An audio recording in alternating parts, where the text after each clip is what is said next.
Tiona, Ay, apo, La. bakit alalang-alala ka kay Ponggay? Nagkausap naman kayo, ha? Sino po nag-aalala? Hindi po ako nag-aalala, La.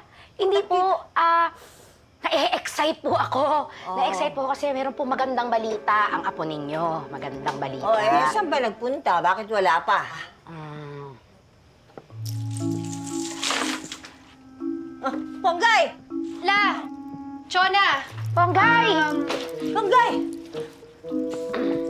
Naku, kanina pa nag-aalala sa'yo si Tiona. Saan ka ba galing? Hoy! Ba't ganyan ang suot mo? Ano yan?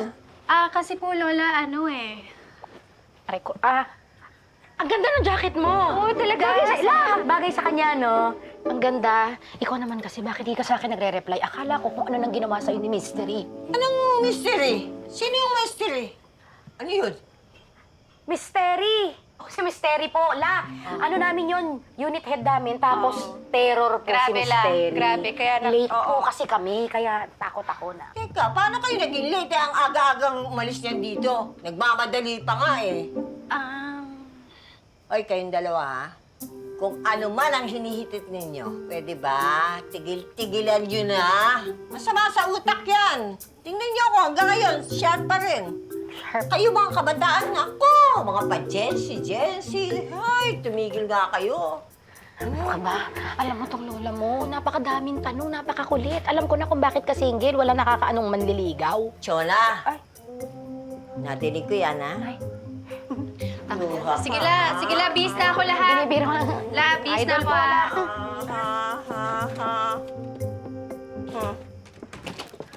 Ano?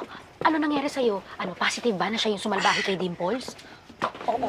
Sino siya? Ano, namukha mo siya? Hindi. Nakamaskara siya.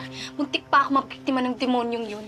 Sinasabi ko sa'yo, Ponggay eh. Ano ka ba? Buti ka nung namanging kwento. Buti na lang nakaligtas ka. Oo. Buti na lang dumating si Tanggol. Who? What? When? Where? How?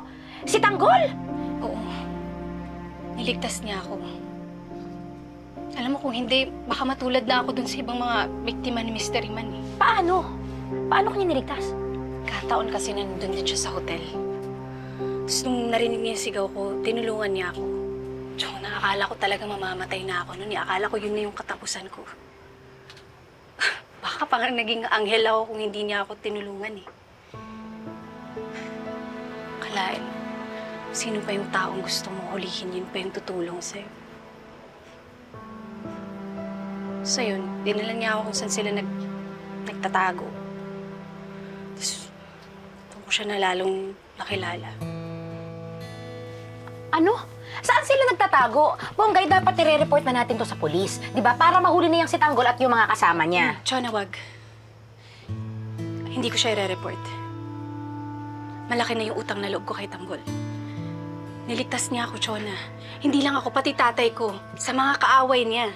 Sandali Ponggay. Pulis ka. Pulis tayo. Meron tayong tungkulin sa batas at kasama yon yung ipahuli si Tanggol. Oo, alam ko yung Chona, pero nung nakausap ko siya, naramdaman ko na hindi siya masamang tao. Tama siya. Baka naipit lang siya sa sitwasyon. Iniipit siya ng mga kaaway niya, ng mga gerero. Baka pinapaikot ka lang niya. Binibilog ka sa mga salita. Politiko yan.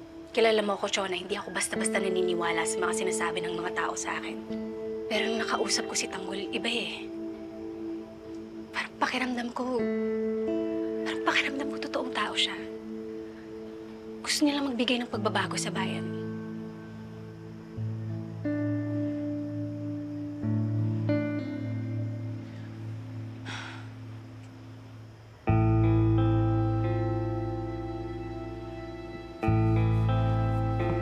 Si Mr. Man, ano, nahuli mo siya? Napatay mo?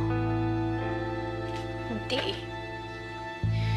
Tumakas na ako nung ginugulpi na siya ni Tanggol. May mga dumating ding mga armadong lalaki kaya napalaban na rin ako. Malaking problema to, Ponggay. Kung hindi niyo nahuli si Mystery Man, maaaring meron siyang bagong mga biktima ulit. Di ako papayag.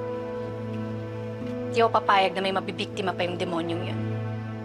Nangako ako na bibigyan ko ng hustisya sina Dimples at mga babaeng pinatay niya. Aalamin ko kung sino yung pagkatao sa likod ng maskara. At ihaharap ko siya sa batas.